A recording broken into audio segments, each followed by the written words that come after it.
আসসালামু আলাইকুম ওরহমতুল্লাহি ওবরাকাতু। আলহামদুলিল্লাহ ওসসালাতু ওয়াসসালামু আলা রাসূলিল্লাহ ওয়া আলা আলিহি ওয়া আসহাবিহি ওয়া মান ওয়ালা, আম্মা বাদ। সুপ্রিয় দর্শক শ্রোতা ভাই বোন, জুমার দিনে যদি কারোর মৃত্যু হয় তাহলে এই মৃত্যুর বিশেষ কোনো ফজিলত বা মর্যাদা আছে কিনা, আজ আমরা সেই বিষয়টি জানার চেষ্টা করব ইনশাআল্লাহ তাআলা। এ বিষয়ে রাসূল করিম সাল্লাল্লাহু আলাইহি সাল্লাম থেকে বেশ কয়েকটি হাদিস বর্ণিত হয়েছে। তার মধ্যে থেকে একটি হাদিস তিরমিজিতে বর্ণিত হয়েছে, যার ভাষ্য হলো এরকম: মা মিন মুসলিমিন ইয়ামুতু ইয়াউমাল জুমআতি আও লাইলাতাল জুমআতি ইল্লা ওয়াকাহুল্লাহু ফিতনাতাল কবর। যার অর্থ হলো, কোনো মুসলিম যদি জুমার দিনে অর্থাৎ শুক্রবারে মৃত্যুবরণ করেন অথবা জুমার রাতে মৃত্যুবরণ করেন অর্থাৎ বৃহস্পতিবার দিবাগত রাতে মৃত্যুবরণ করেন, তাহলে সেক্ষেত্রে আল্লাহ রাব্বুল আলামিন তাকে কবরের যে ফিতনা, পরীক্ষা বা আযাব তা থেকে হেফাজতে রাখেন, নিরাপদে রাখেন।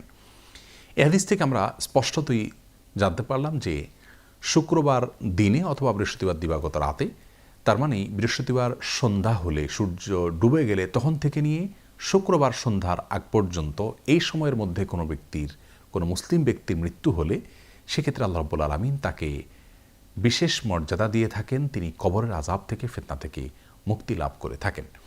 আর কেউ যদি কবরের আযাব এবং ফিতনা থেকে মুক্তি লাভ করতে পারেন, কবরের বিষয়টি যদি তার কারোর জন্য হিসেব নিকাশের বিষয়টি, প্রশ্নোত্তরের বিষয়টি, পরীক্ষার বিষয়টি যদি সহজ হয়ে যায়, তাহলে কিয়ামতের তথা হিসাবের দিনের, হাসরের দিনের যে হিসেব নিকাশ তার জন্য অপেক্ষা করছে, সেটি আর অনেক বেশি সহজ হয়ে যাবে এ আশা করা যায়। কারণ এ বিষয়ে তিরমিজি এবং ইবনে মাজাহ বর্ণিত হাদিসে ওসমান ইবনে আফফান রাদিয়াল্লাহু তাআলা আনহু বর্ণনা করেছেন যে কবর হলো আখিরাতের ঘাঁটিগুলোর ভেতরে প্রথম ঘাঁটি।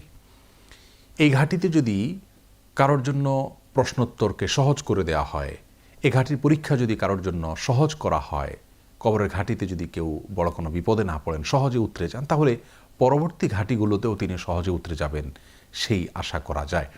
আর যদি কবরের ঘাঁটি কারোর জন্য কঠিন হয়, তাহলে পরবর্তী যে ধাপগুলো রয়েছে সেগুলো আরও কঠিন হবে। এ সকল হাদিসের আলোকে আমরা আশা করতে পারি জুমার দিনে কারোর মৃত্যু হলে সেটি একটি ভালো আলামত যে তিনি ভালো মৃত্যু লাভ করলেন, এবং এর ফলে তার আখিরাতের প্রতিটি ধাপ তার জন্য সহজ হবে সে আশা করতে পারি। তবে হ্যাঁ, কোনোভাবে আমরা নিশ্চিত করে বলতে পারি না জুমার দিনে কারো মৃত্যুবরণ করলে তিনি সোজা জান্নাতে যাবেন, গ্যারান্টি দেওয়ার কোনো সুযোগ নাই। তবে হ্যাঁ, সুধারণা তার প্রতি রাখা যেতে পারে।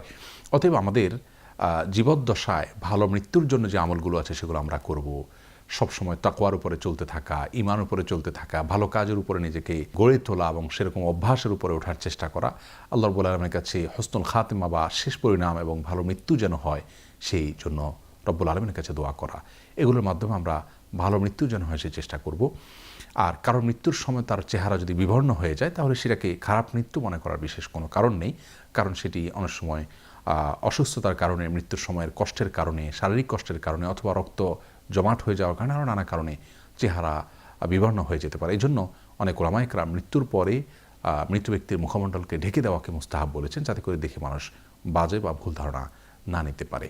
আল্লাহ রাব্বুল আলামিন আমাদের সকলকে হুসনুল খাতিমা বা সুন্দর মৃত্যু যেন হয় সেই তৌফিক নসিব করুন।